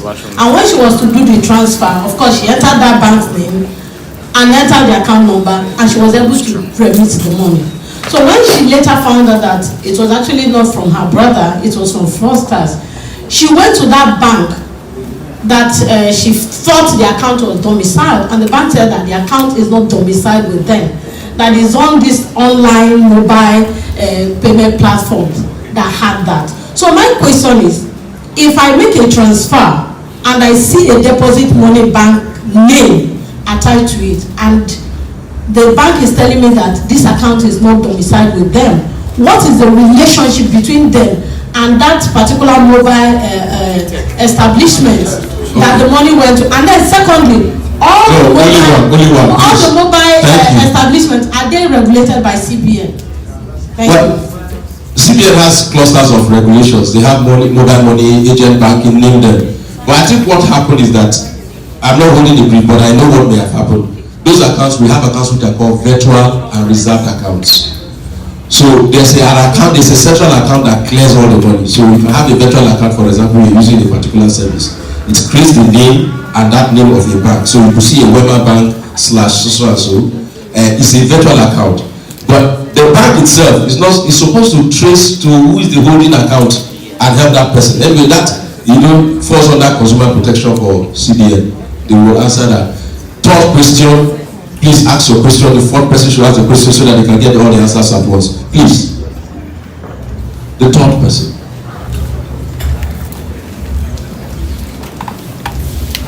Good afternoon, everyone. As a young youth, I've come to notice that the information we know is lesser to what people are hearing outside. So what I'm standing on is, as a FinTech, what things has been put in place, like maybe to visit the institutions, to let them know at least they can do something better than just, it pains me seeing youth that is just growing up these days and the mentality on his head is how to scam, because they feel there is no hope anywhere. Even after school, they felt that there is no how they can stand up. So my question now is that, as a FinTech, and in the FinTech industry, what things have been put in place to let people know that, with your skills and with what you know, you can do better than your own. Yes, that you can do better than your own. Okay, that question will be answered by you and others. All right. The fourth person. The fourth person. Has your answers been? We've given answers to your question. Okay, please. Just make it one question.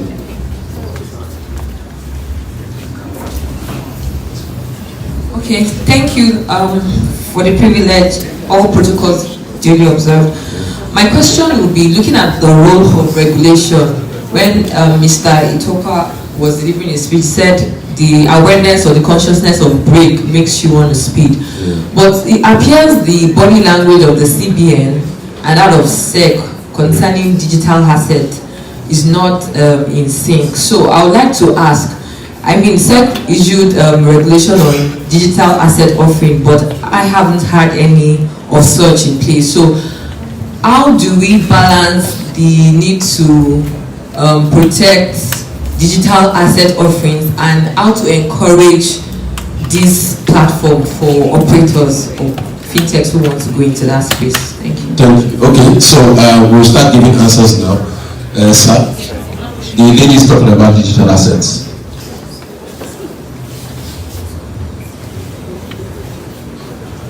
Sorry, just forgive me. You know we need to move to the next session, right?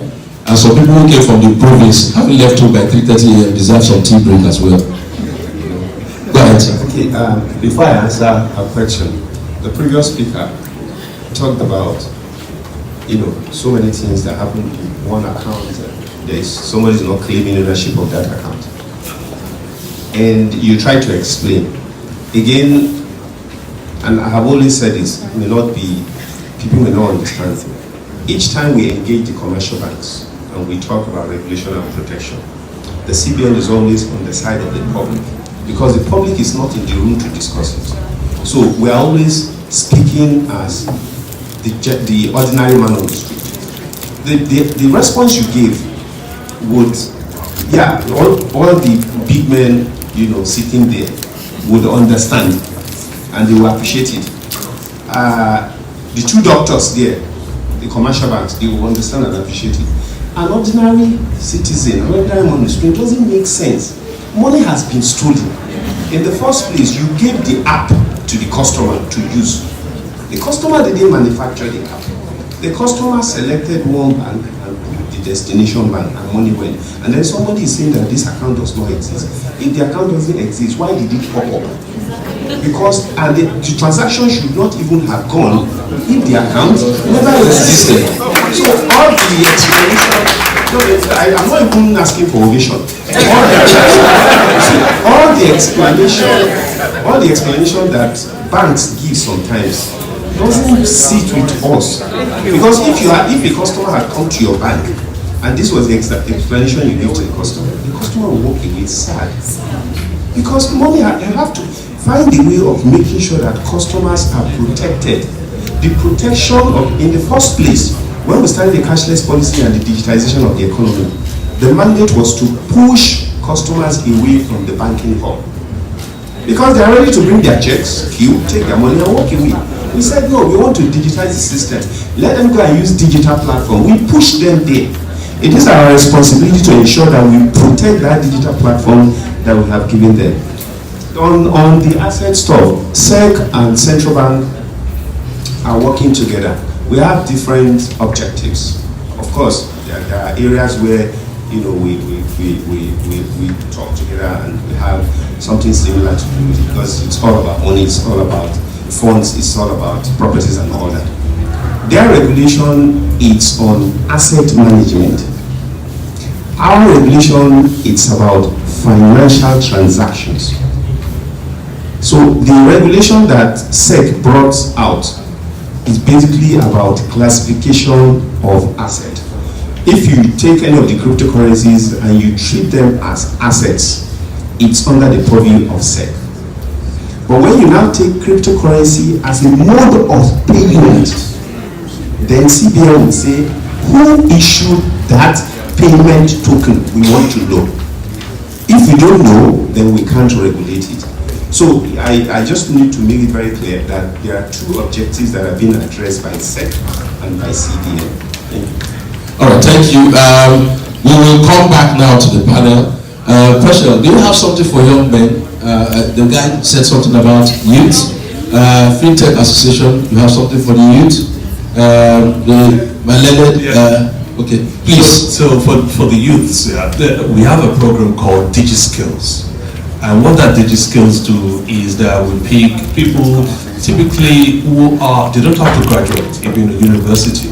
And there are spaces, it was last year it was 300, we're trying to increase it to 10,000 this year. So that gives people skills in technology and a broad space of technology. And most of them get jobs. But what I want to leave the youth with is that instead of committing fraud, look for opportunities to learn skills to deliver and produce security products that actually protect their environment. But more importantly, there's a point that we've missed out, I think, very critical for fintechs themselves. We've been talking about security.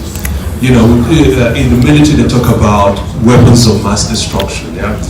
In the fintech world, APIs are the weaponized weapons of financial destruction. If you don't look after your APIs, you will suffer even a bigger loss than from the hackers. So the staff working with you can manipulate your APIs.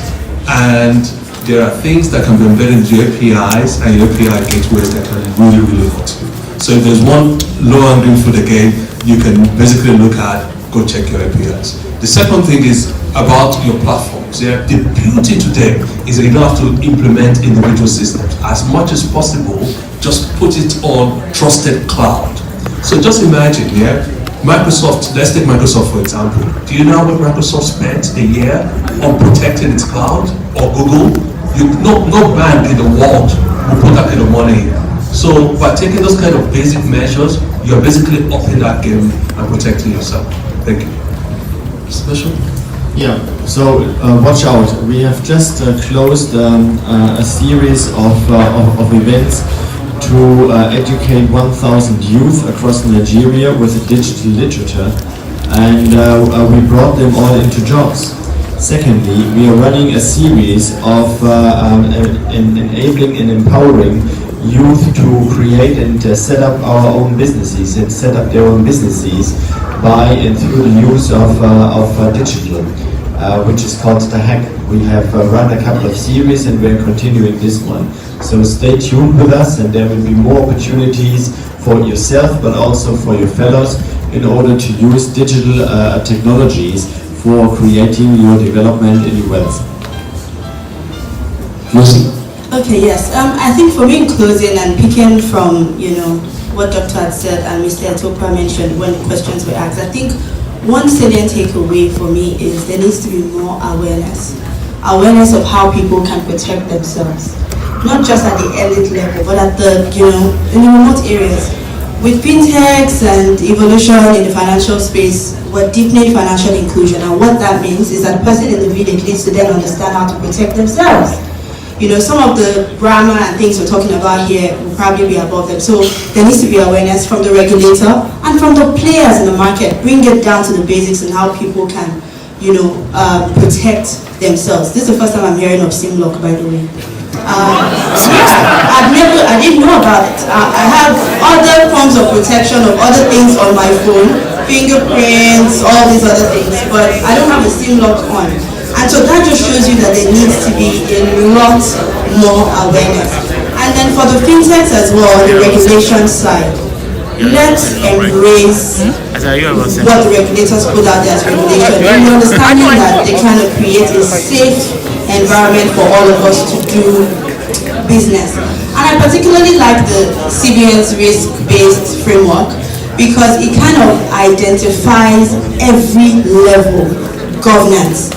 If you're starting with a product, you have to start thinking cybersecurity, not after you've created the product, but right from the very foundation. So you have, the systems, a number of things that people have said, and tools and things like that. So I think we just all need to work together, every stakeholder in the ecosystem, to ensure that we're as cyber safe as possible. It can never be 100%, but we have to keep evolving. Thank you very much. Please a round of applause for our panelists. At this point, we've got ready to close for the first session of what we've had now. So I'm going to call on Mr. Etopa to join us here for a group photograph. Editor, sir, please join us. Please, let's step forward for a group photograph.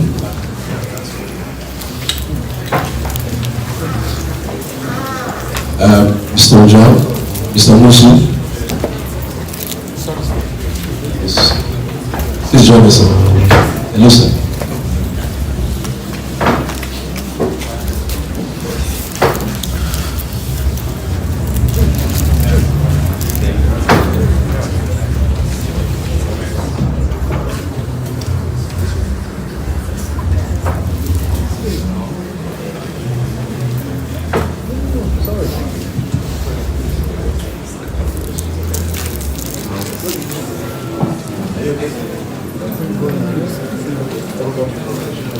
Sorry, sir. Sorry, can you adjust? No, if you really want to adjust, so I was speaking.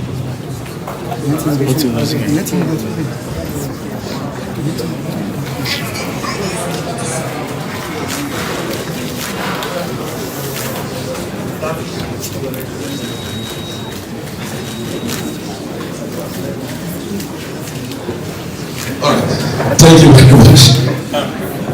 Thank you. We may take our seats as we start the session.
is served, it